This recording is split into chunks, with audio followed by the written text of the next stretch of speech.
just to kind of set the tone, I think we've had some great talks today. We've heard a lot about technology, we've heard about data acquisition, QA/QC, the importance of collecting good data and making sure you've got confidence in it. And we've been hearing about data processing and modeling and computing and AI, or machine learning. But so, I suppose the question is the human element getting lost, and what happens to the geo, looking at the core and out in the field? And I suppose the theme of my talk really is, that isn't lost, that all of these things are tools that we need to use and apply, and that we can become more efficient at applying as data becomes more readily available. But we need a framework to reason within and to interpret within. That's what I'll be talking about. So we just saw something very similar from Marc-Antoine. Sorry, before I start, I should credit Marcus Wilson, who was supposed to be here and should have probably been giving this talk, but Marcus unfortunately broke his leg in November in Western Australia. Marcus is actually from Vancouver, and his family has an illustrious history in mining, his father having headed up Placer Dome. And he now manages our geology and exploration team. So, back to the presentation. Discovery rates are falling despite the lag effect, because you can't actually instantly measure a discovery. Many discoveries take many years to actually be realized, but there is good evidence that discovery rates are falling in tandem with increased expenditure. So yes, we are doing more exploration undercover. We're going to more remote areas where it's more difficult and higher cost to explore. What do we do about it? How do we become more efficient? Richard Shoddy, who has put a lot of statistics together on the discovery rates and metals production and future predictions, has made this observation. That we have options of increasing, of reducing production. We can't do that because obviously demand is increasing. We can increase investment at the same level of inefficiency, but that's not going to make the investors too happy. So really we have no option but to increase the efficiency of our discovery and our success rate. And I think we have the understanding, as we've heard today, we have the understanding underpinning it, and we have the tools, technology, and processes to achieve this.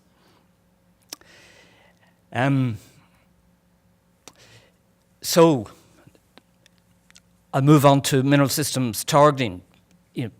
Mineral systems was a term that was brought in by Leslie Wyborn originally, as far as I know, back in the 90s, to describe all the elements of a system that ends up generating a mineral deposit. And it was formalized by the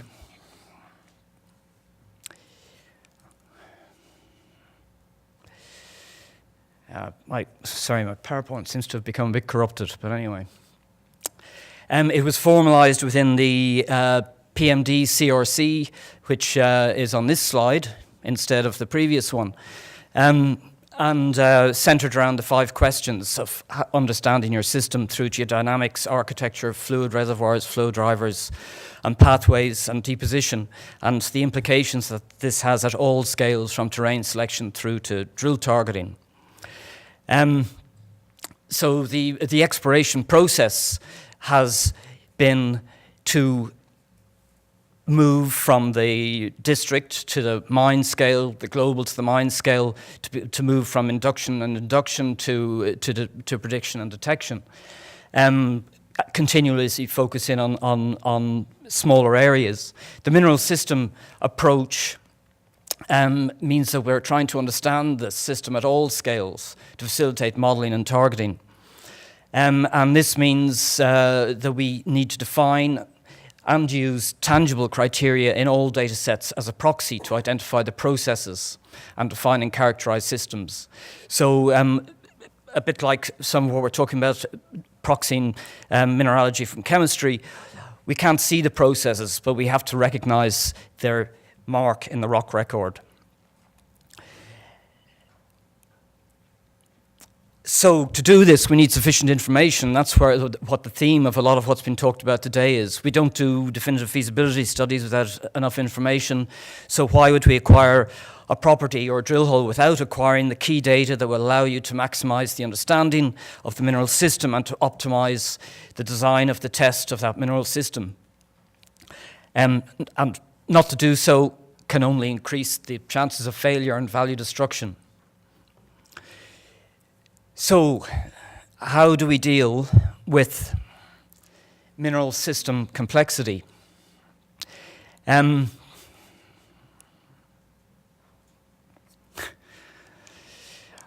Somehow or other, my images have ended up on different slides from the text, which makes things a bit confusing. Osnaca is a project that a colleague of ours in Perth is running. It's the ore samples normalized at crustal abundance, and it highlights the mineral system complexity that we have to deal with. The point I would really like to make here is that there is so much variability in processes in natural mineral systems and in geological interactions that there's a continuum between all systems. This is the image that should have been on that slide, which shows the spread of in multidimensional data space of geochemical signatures of different deposit types, the kinds we like to pigeonhole deposits into. And it illustrates very clearly that there are no pigeonholes. There is enormous variability. So any approach that we take to targeting has to recognize the variability and the continuity between mineral systems of different types. Basically, every system is unique. So the approach we have to take, it requires observation and data. And in particular, it requires reasoning. And I would argue that abductive reasoning, which includes an element of intuition, is a key to success. And this is where the human element really comes in. So part of this approach, I think, has to be an empirical approach or a heuristic approach based on incomplete understanding of the complexity of systems. We incorporate a mineral system understanding to guide our way, but we don't base it around pigeonholes, we don't base it around pure theoretical models. Otherwise, we'll miss the subtleties. It's probably the worst mistake we can make at the early stage of an exploration project is to pigeonhole the deposit into a model and then try and make everything fit. So how does this process work? Well, we start with empirical criteria: province, trend, play, scale. The term play comes from the oil industry, but it's a very useful term to use in the mineral industry as well, in terms of the scale of a target that's bigger than a deposit. It's the signature of the system, basically.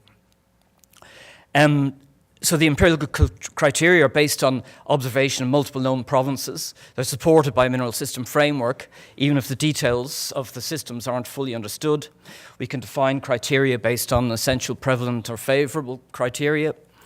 When we're looking for fertile provinces, we look for fertility based on source, trigger, focus, trap, and process. Within the province, once we've defined it, we're looking for plays, which is really all about the focus of the fluids and the trap sites. And the plays are defined at a scale that is readily identifiable with available data and can be tested for concept validity. So you can go in and gather more data before you start spending big dollars and determine whether that concept is valid. The deposit scale targeting then integrates all the direct alteration and deposit signature part of the exploration process. This can improve identification of fertile provinces, and it can much improve the effectiveness of targeting within provinces. So as an example of the process, at a basin scale, we'll look at shale-hosted massive sulfides, which some people still insist on calling SEDEX. These form in a particular environment which is related to the source and process that forms the deposits. These are intercratonic rift-sag basins, which may evolve passive margins. This implies basin architecture faults, which ultimately deliver the plumbing.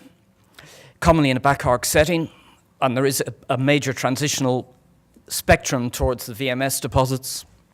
The basins are long-lived, commonly with multiple rift-like cycles. The thick arcosic and lithic rift fill, typically greater than 10 kilometers, and it must be buried to enough depth, at least 4 Ks. The reduced intervals in the sag, dolomitic siltstone, provide the trap, and evaporative marginal platform with carbonates. So these criteria are around basin fill, structural architecture, tectonic evolution, heat flow, age, scale, duration, and paleogeography. We need the evaporative marginal carbonates for the brines. We need the thick rift sequences for the metals. We need the burial for maturity. And we need a long-lived high heat flow basin to get the system moving. At a play scale, then, you're focusing in much more on the structural focus. So we need large basin architecture, fault corridors. Paleo highs act as fluid gathering structures within basins. SHMS often thought to occur in sub-basins.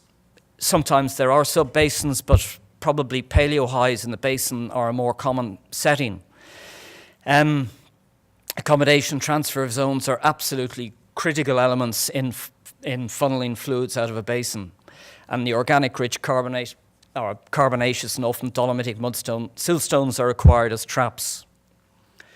Mineral occurrences are always a good indicator that you're in the right province, and conformable lead isotope data is a direct measure of the scale of a system.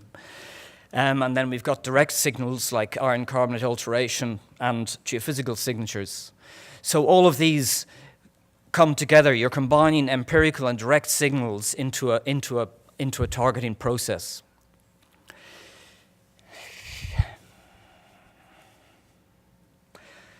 Okay, the gremlin has struck again. That is not an orogenic gold system being illustrated there. It's on the next slide. So, orogenic gold play targeting. We need to understand where our system is related to the structural architecture, the lithotype architecture, and the structural paragenesis and the gold event. We need to understand that framework and the timing of mineralization, and within that we can think about favorable rock types, favorable dilational domains to target in. This is an example from Western Australia where we're emphasizing that you're looking for the alteration system. This is the play we're looking for. We're not looking for the direct deposit signature. We're looking for the signature of the system.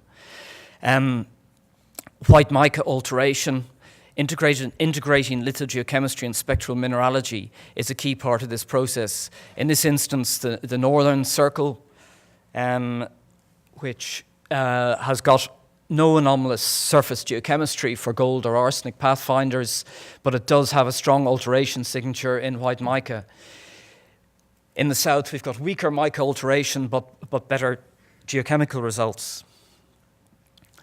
Another example from Kanowna Belle, which is I think, much greater than 5 million ounce now deposit.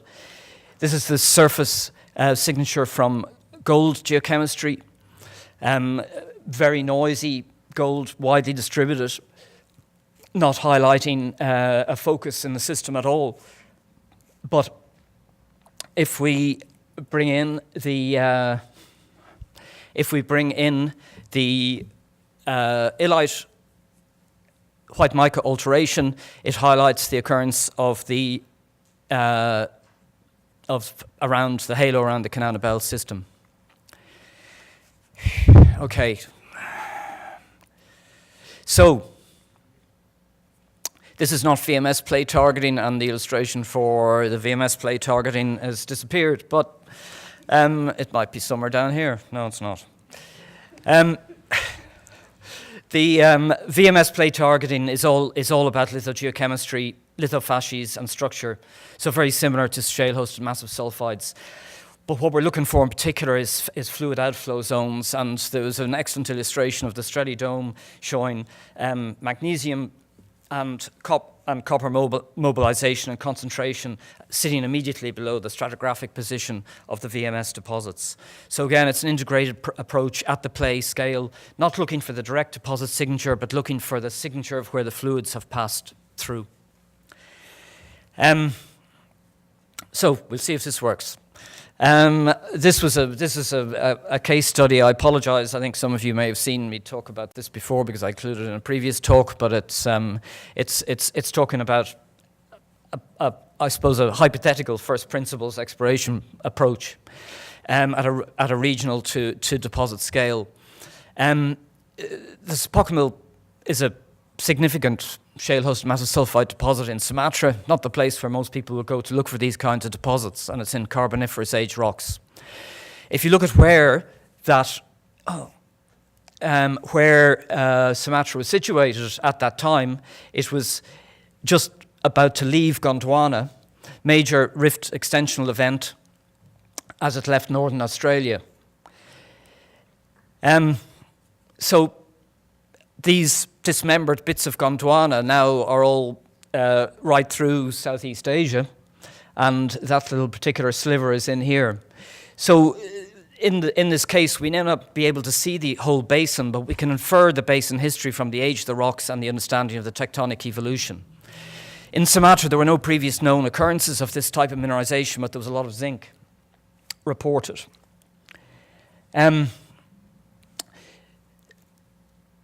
So if we look at the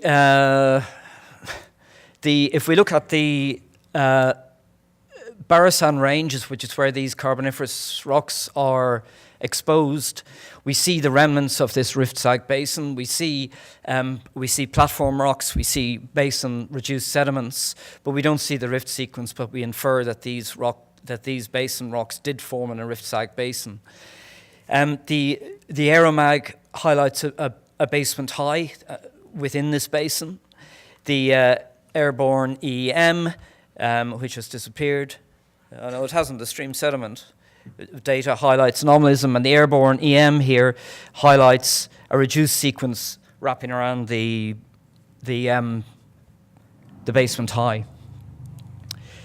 If we zoom in further, we see that basement high is strongly structurally controlled. And we can see that those structures were also controlling lithophases. In detail, the geochem we find is actually derived from the carbonate platform rocks on that basin high. So that was the main source for the geochemistry that was followed up in this instance. So you could have walked away at that stage. It was pretty scrappy little occurrences of some high temperature and some more MVT-like zinc-lead mineralization in the carbonates. But it is surrounded by this EM conductor, which you can't see because it's not there in this image, around Patio High, which represents the real target. And that's the EM signature. The Patio High is in here with the carbonate-hosted mineralization, and this is the EM conductor around the edge. The discovery outcrop at is hopefully somewhere. No, it's gone.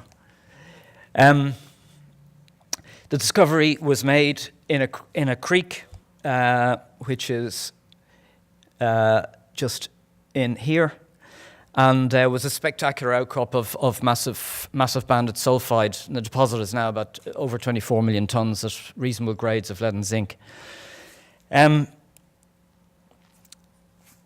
So, bringing that forward led to the discovery of multiple additional zones of mineralization using the integration of geochemistry, geophysics, and detailed structural lithophases logging to identify structures and target basins within this system.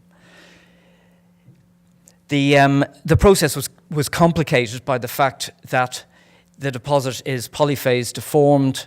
You see beautiful deformation textures in the sulfides, and this is actually folded folds within banded massive sulfide in the creek.